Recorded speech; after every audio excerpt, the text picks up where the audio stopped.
سلام زي خبركم تخاتلتي بين تي في نلوم سوني اسران كلتن لكاتي استدلالو علتاو زيناتات تزلكم مصلخو كموترو كساف فصامه مدباتنا نختكتاتولنا ندعدمكو بقدامنت ارئست زينا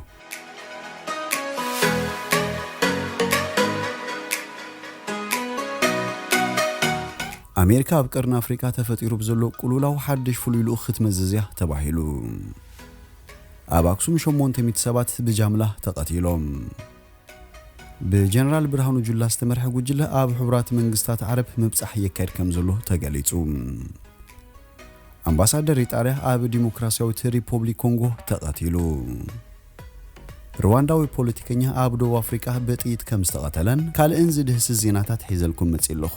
ሰናይ ናይ ምክታል ግዜ እንዳተመነኹ ኣብዛ ቻናል ድማ ናይ ወትሩ ተኸታተልቲ ንኽትኮኑ ሳብስክራይብ ክትገብሩ ብኽብሪ ዕድመኩም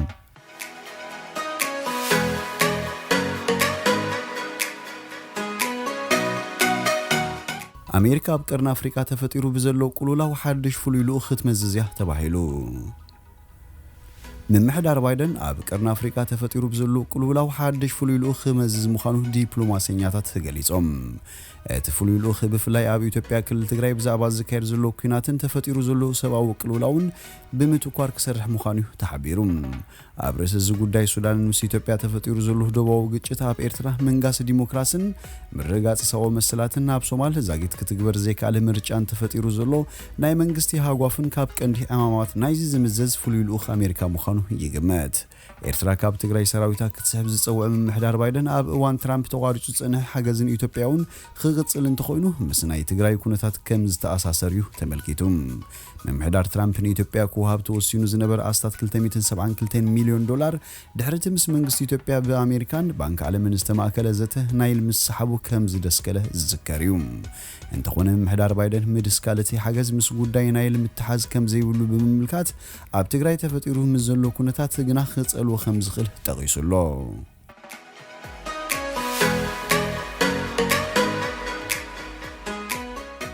ኣብ ኣክሱም 800 ሰባት ብጃምላ ተቀቲሎም ኣብ ኢትዮጵያ ከተማ ኣክሱም ኣብ ትርከብ ቤተክርስቲያን 800 ዝኾኑ ሰባት ጃምላው ቅትለት ከም እተቀተሉ ተሓቢሩም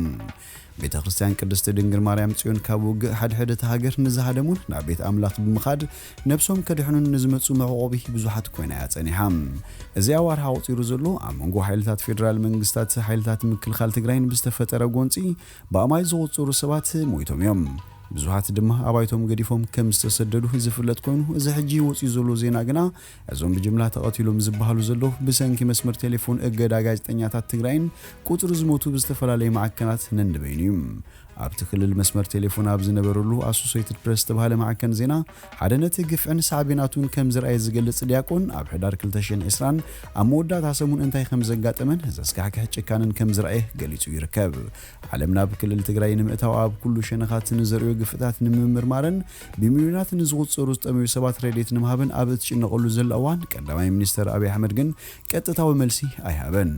መንግስቲ ኢትዮጵያ ዝኾነ ሰላማዊ ሰብ ከም ዘይቀተሉ በተደጋጋሚ ግዜ በማዕከን ናይት ሃገር ክገልጽ እኳ እንተጸንሐ ቅትለትን ዓመጽን ክሳብ ሕጂ ይቅጽል ከም ዘሎ እዩ ዝግለጽ በመሰረት እቲ ኣብ ኣክሱም ዝነብር ዲያቆን ዝብሎ ተቅትለት ይቅጽል ከም ዘሎን ኣብ ዝሓለፈ ሰሙን ጥራይ 3 ሰባት ኣብ መቃብር ከም ዝሓገዘ ገሊጹ ክትብል ኣሶሲኤትድ ፕሬስ ኣብ ዓምዳ ንንባብ ኣቅሪባቶ ትርከብ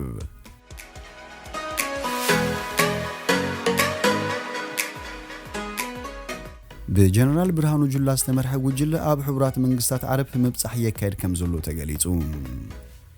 بجنرال برهانو جلا استمرح لالوايلو خميس المكلخل أب حبرات إمارات عرب مبصح يكاد كم زلو مع كنايت هاجر تغيسام لعلواي تماجر شوم جنرال برهانو جلا مس لعلواي الشيخ محمد بن زايد آل نحيان وراس عرت أبو دابن مكتل عزاز حيلتات حبرات إمارات عرب بمرخب كاب قدامي منستر أبي حمد زت الأخ ملختي تقبلهم ኣብ ትርከበት ጀነራል ብርሃኑ ጁላ ከም ዝገለጹ መንጎ ኢትዮጵያን ሕብራት ዓረብ ኢማራትን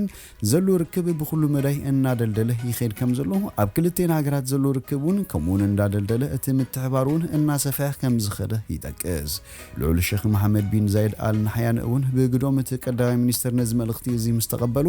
ኣብ መንጎ ክልቴን ሃገራት ዘሎ ርክብ ኣርባሓይ ብምዃኑ ምስ ኢትዮጵያ ዘሎ ርክብ እናደልደለ ክኸድ ከም ዝግባእ ፕሬዝዳንት ተዛሪቦም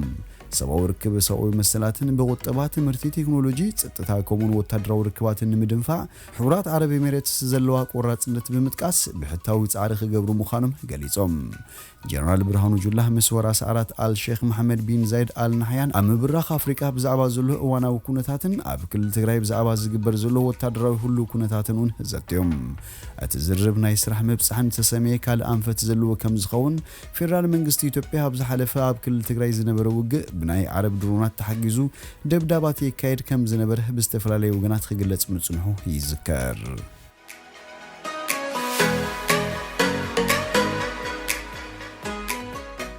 አምባሳደር ኢጣሊያ ኣብ ዲሞክራሲያዊት ሪፐብሊክ ኮንጎ ተቀቲሉ አምባሳደር ኢጣሊያ ኣብ ዲሞክራሲያዊት ሪፐብሊካዊት ኮንጎ ዕጡቃት ኣብ ዝፈጽሙ ጥቃቲ ከም ዝተቀተለ ሚኒስትሪ ጉዳያት ወጻኢ ኢጣሊያ ኣፍሊጡ እዚ ወዲ 43 ዓመት አምባሳደር ሉካ አታናይሱ ኣብ ምብራቃዊት ዞባት ሃገር ምስ ዝንቀሳቀስ ዝነበረ ቃፍላይ ሕቡራት ሃገራት እናተጓዓዘ እንከሎ ተቀቲሉ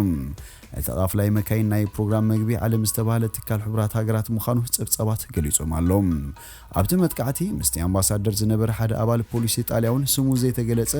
ሳልሳዮሙን ከም ዝተቀተለ ቶም ጸብጸባት ጠቂሶም ሚኒስትሪ ጉዳያት ወጻኢ ናይታ ኣብ ጎማ ዘጋጠመ ሞት አምባሳደር ኢጣልያ ክፍልጥ እንከሎ ከቢድ ሓዘን ይስምዖ ክብል እቲ መግለጺ ተዛሪቡ ሚኒስትሪ ጉዳያት ወጻኢ ሉዊጂ ዲ ማኢኦ በወገኑ በቅትለት ናይታ አምባሳደር ሓያል ቁጣን ከቢድ ጉሃን ከም ዝተሰምዖ ገሊጹሎም እንታይ አጋጢሙ ንፍላጥ ዘይንግልብጦ እምኒ ኣይክህሉን ድማ ኢሉ እቲ ኣብ ጥቓ ከተማ ጎማ ዝተፈጸመ ጥቃቲ ፈተነ ጭውያ ክኸውን ከም ዝኽእል ሰመዚ ናይ ሓደ ኣብቲ ከባቢ ዝርከብ ሃገራዊ ሕዛእቲ ቪሩንጋ ተዛሪቦም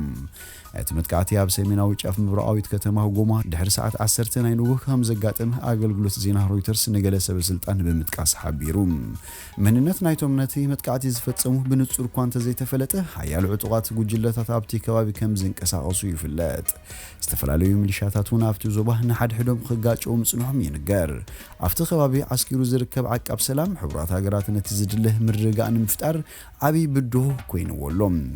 አምባሳደር አታናሲዮ ካብ 2017 ጀሚሩ ኣብ ሃገር ላዕለዋይ ወኪል ሃገሩ ኮይኑ ከገልግል ጸኒሑ ኣብ 2003 ና ሚኒስትሪ ጉዳያት ወጻኢ ድሕሪ ምጽንባሩ ኣብ ሞሮኮን ናይጄሪያን ከም ዲፕሎማሰኛ ከም ዝሰርሐ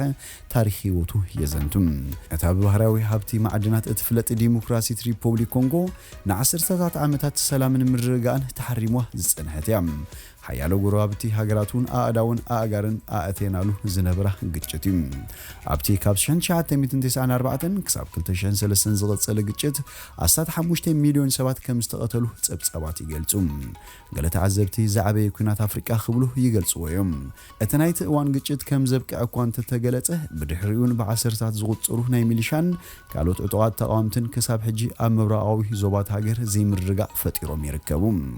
ኣብ ዓለም እቲ ዛዕበየ ዓቃብ ሰላም ሰራዊት ሕቡራት ሃገራት ምዃኑ ዝንገረሉን ልዕሊ 17000 ኣባላት ዘለውን ሓይሊ ካብ 1999 ጀሚሩ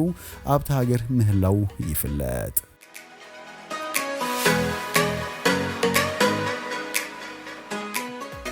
ሩዋንዳዊ ፖለቲከኛ ኣብ ደቡብ አፍሪካ ብጥይት ተቀቲሉ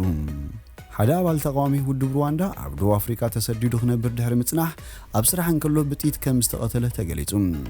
እቲ ሰይፍ ባምቦ ፓሪኪ ዝተባሃለ አባል ቀዋሚ ውድብ ሩዋንዳ ብሰንበት ናብ ሓደ ዓሚሉ ንብረት እናብጽሕ እንከሎ ኣብ ኬፕ ታውን ከም ዝተቀተለ ጸብጻባት ሓቢሮም እቲ ቅትለት ፖለቲካዊ ድፊት ይሃለዎ ኣይሃለዎ ግን ዝተፈልጠ ነገር የለን እቶም ነቲ ቅትለት ዝፈጸሙ ሰባት ሞባይላትን ማሕፉዳን ናይ ሰይፍ ባምቡሪኪ ሒዞሞ ከም ዝኸዱን ተፈሊጡሎም ምስ ቅትለት ብዝተሓሓዘ ኣብ ትሕቲ ቀይዲ ዝኣተወ ሰብ ክሳብ ሕጂ የለን ሰይፍ ባምቡሪኪ ኣብ ዋሃዲ ሰልፊ ሃገራዊ ባይቶ ሩዋንዳ ዝነበረ እዩ ወሃቢ ቃል ሰልፊ ሃገራዊ ባይቶ ሩዋንዳ ኢታነ ሙታቢ ንኣሶሲየትድ ፕሬስ ኣብ ዝሃቡ ሓበሬታ ሰይፍ ባምቡሪኪ ኣብ ኬፕ ታውን ዓራውቲ ዝሸጡ ድኳን ከም ዝነበሮን ሓደ ሰብ ዓራት ከም ዝደልየን ናብ ገዙ ከምጻኣሉ ብቴሌፎን ከም ዝሓተቶን ገሊጹ ሰይፍ ባምቡሪኪ ነቲ ዓራት ከብጽሕ ምስቲ ዓሚሉ ኣብ ኬፕ ታውን ኣያንጋንጋ ናብ ዝበሃል ቦታ ምስከደ ሓደ ሰብ ብፍኒስትራ ናይቲ መኪና ሓንቲ ጥይት ተኩሱ ከም ዝቀተሎ እቲ ወሃቢ ቃል ንኣሶሲየትድ ፕሬስ ሓቢሩ ኣብ ኬፕ ታውን እቲ ኒያንጋ ዝበሃል ገዛውቲ ኣዝዩ ሓደገኛን ገመናት ዝፍጽመሉ ቦታ ምዃኑ ጸብጻባት ይሕብሩ